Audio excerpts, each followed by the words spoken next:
माहित नाही का? त्यांचं झेंगाट होतं ना आधीच. एवढी कीर्तनाची परंपरा सांगता, उपदेश करता, तुमची बायको काय करते? बेविचार. गावचा कारभार बघण्यापेक्षा स्वतःच्या बायकोकडे लक्ष ठेवा.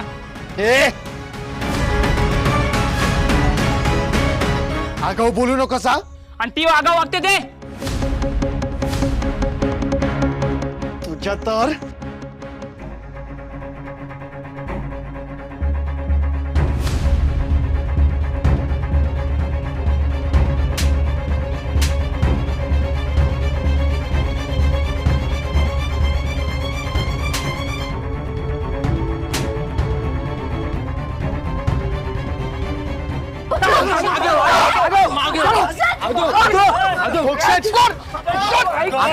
शांत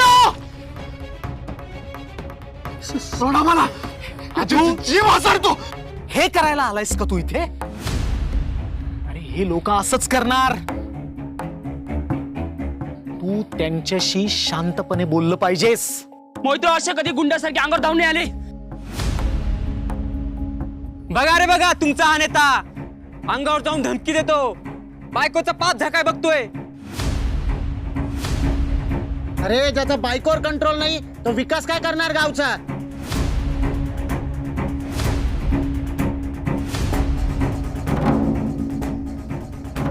मधासारखं आणि वाघ ना विषासारखं. दिवसा कीर्तन आणि रात्री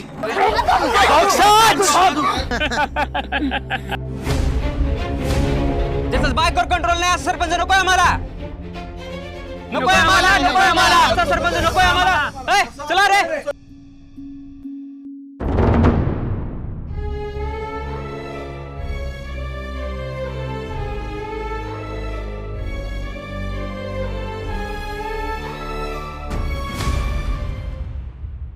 मोहितराव, तुम्ही सरपंचकीसाठी उभे राहणार होतात तेव्हा एवढी कामं नाही केली, आणि आता अर्ज माग घेतलाय लई काम करताय.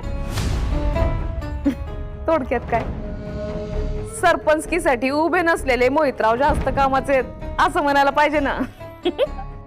जास्त होतंय मोठ्या बाई, जास्त होतंय. फ्लो फ्लो मध्ये तुम्ही आमचा अपमान करताय, लक्षात येऊ द्या जरा. नाही नाही नाही, अपमान नाही करते मी आपला असच. पण तुम्हाला सांगू का, एक नंबर काम केलं बरं का तुम्ही ना. ती सभा उधळून टाकली, मस्त केलं एकदम. मोहितराव इफेक्ट म्हणतात त्याला. मोहितराव इफेक्ट. कसं आहे मोठ्या बाई, मोहितराव आपल्या विरोधकांचा करेक्ट कार्यक्रम करत असतो. हो, चांगलंय चांगलंय. म्हणजे सभा माझ्या पोराची आणि बदनामी झाली सुनेची, हेच हवं होतं मला. हो मोठ्या बाई, आम्हाला निवडून देणारे लोक आमच्याच सारखे आहेत. हा, आता ते टीव्हीत कसं तोच व्हिडिओ 17दा दाखवून वावटळीची भीती घालत असतात. आम्ही पण तेच केलंय, एकदम शेम टू शेम.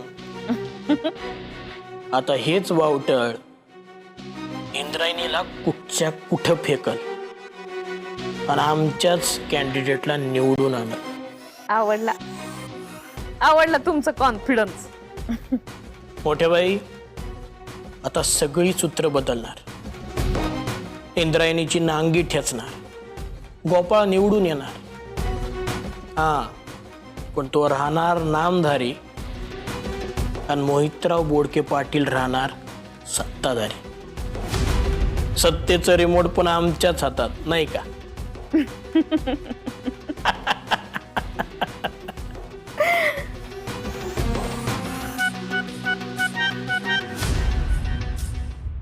इंदू बस. माझा निर्णय झालाय आणि त्यात काहीच बदल होणार नाही. आदू, पहिल्याच प्रसंगात हत्यार टाकून देणारेस का रे तू? निवडणुकीत साम दाम दंड भेद वाटेल ते हत्यार वापरतात लोक. तू पहिल्याच वारात मैदान सोडून पळणारेस? इंदू, त्या सगळ्यापासून मला काहीच फरक पडत नाही. मला कोणत्या गोष्टीपासून फरक पडतो हे तुला माहिती. इंदू, मी तुझी बदनामी होताना बघू शकत नाही. कुछ तो लोग कहेंगे, लोगों का काम है कहना. आदू, तू विरोधकांवर नाही, ज्यांनी ज्यांनी तुझ्यावरती विश्वास ठेवला त्यांच्यावर लक्ष दे रे. त्यांच्यावर लक्ष देऊन आतापर्यंत सहन करत होते इंदू. ते तर पिंकू काका मध्ये आला म्हणून वाचला तो, नाहीतर फोडला असतं त्याला. आदू, किती लोकांना फोडणार आहेस तू? किती लोकांची तोंड धरणार? ही अशी मारामारी करणं हा उद्देश आहे का रे आपला?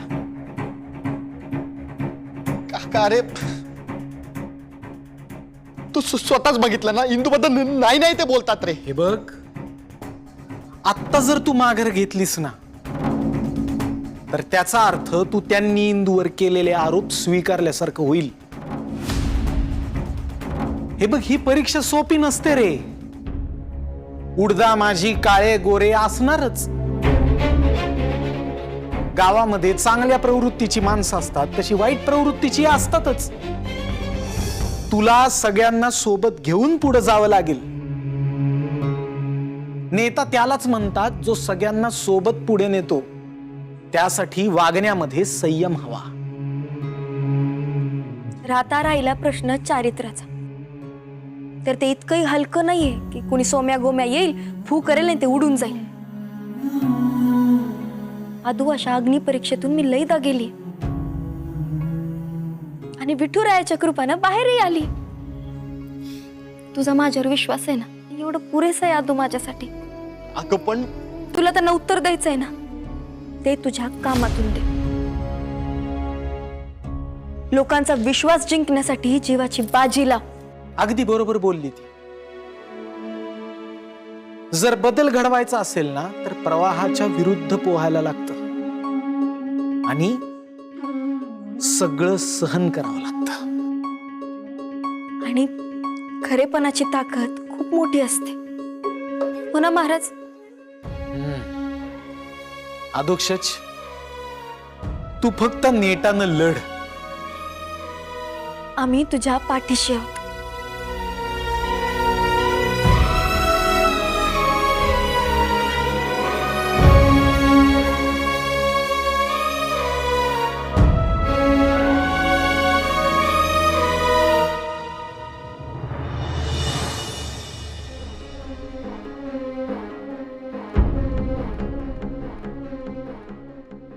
आणि रात्री परपुरुषाच्या गळ्यात गळे घालून फिरायचं ही रीत आहे हिची.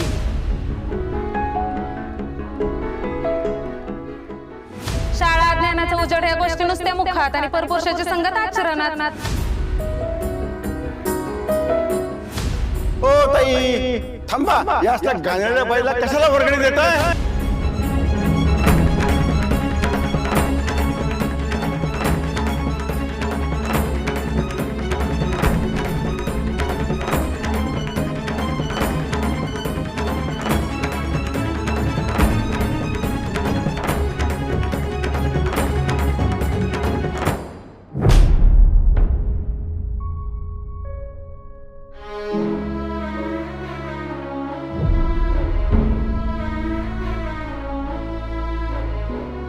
हिंदू,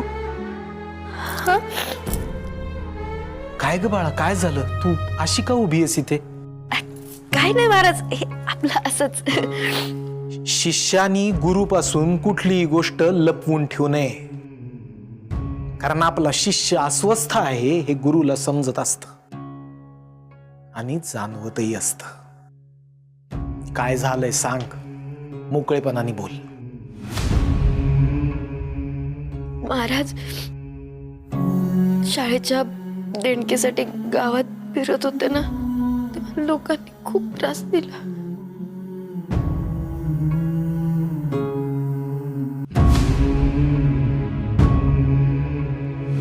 आपल्या विठूच्या वाडीमध्ये हे सगळं घडावं हे फार धक्कादायक आहे. मला सांग बाळा, तू अधोक्षजला यातलं काही नाही सांगितलं. सांगितलं असतं तर तो प्रचार सभेला केलाच नसता ना.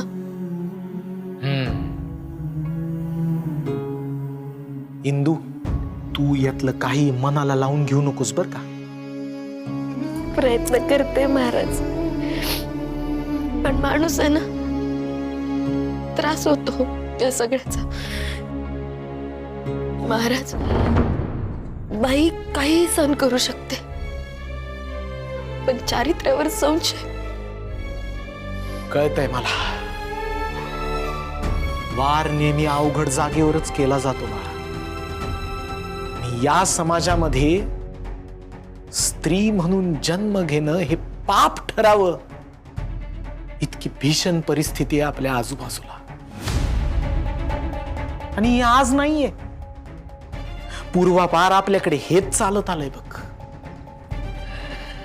महाराज, मी दिग्रसकरांची सून आहे, शिकलेली आहे, तर ही परिस्थिती.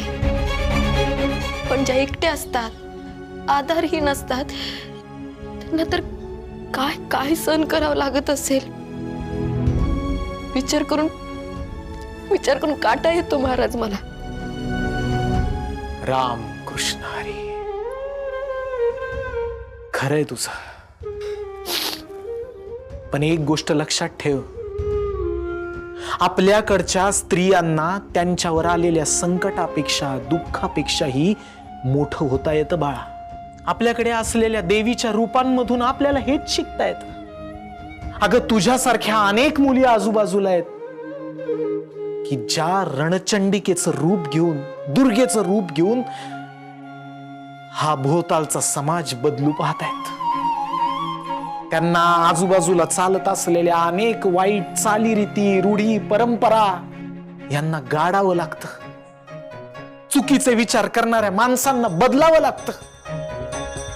हिंदू, तुलाही हेच करायचंय. जे तू अधोक्षजला सांगितलंस ना, तेच मी तुलाही सांगतोय. तुझ्या कामातून तू या लोकांना उत्तर दे. हाच खरा शक्तीचा मार्ग आहे. आता नवरात्र सुरू होईल. नवरात्राचे 9 दिवस देवी रोज आपल्या समोर नवीन रूपात, नवीन रंगात येते आणि नवीन शक्ती आणि नवीन प्रेरणा सुद्धा देते. या 9 दिवसामध्ये प्रत्येक दिवशी येणाऱ्या सगळ्या संकटांशी लढण्याची नवीन ताकद आणि नवीन शक्ती देवी तुला देईल.